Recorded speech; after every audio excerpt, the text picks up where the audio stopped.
मुख्यमंत्री आणि दोन्ही उपमुख्यमंत्र्यांची वर्षावर रात्री बैठक, जागावाटप आणि राज्यसभेच्या जागेवर बैठकीत चर्चा होण्याची शक्यता, तर आचारसंहितेची घोषणा होऊ शकते, सूत्रांची माहिती। उपमुख्यमंत्री अजित पवार नाशिकहून मुंबईत दाखल, थोड्याच वेळात मुख्यमंत्र्यांसमवेत बैठक, उद्या सकाळी अजित पवार पुन्हा जनसन्मान यात्रेत सहभागी होणार।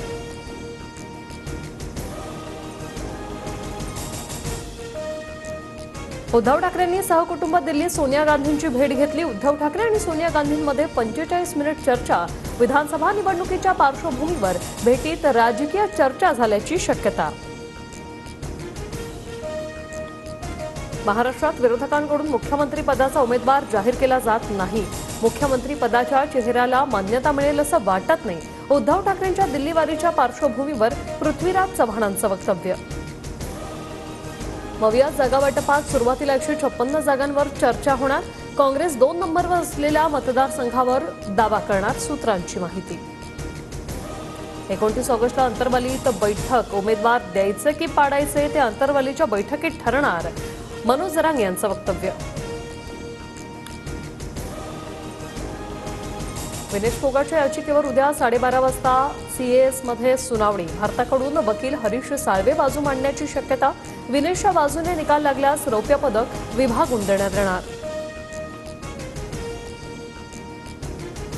ऑलिम्पिकमध्ये भारताला आणखी एक कांस्य पदक, भारतीय हॉकी संघाचा स्पेनवर 2-1 ने विजय। टोकियोनंतर पॅरिस ऑलिम्पिकमध्येही भारताला कांस्य पदक। नीरज चोप्रा आज जेव्हलिन थ्रोच्या अंतिम सामन्यासाठी उतरणार। रात्री 11:55 नीरज चोप्रा गोल्ड मेडलसाठी भाला फेकणार। परिस्थिती बदलली की तुमची भूमिका बदलते, आम्ही प्रोत्साहन देणार नाही। संजय राठोडांविरोधातील याचिका मागे घेण्याच्या भूमिकेवरून हायकोर्टानं चित्रा वाघ यांना फटकारलं।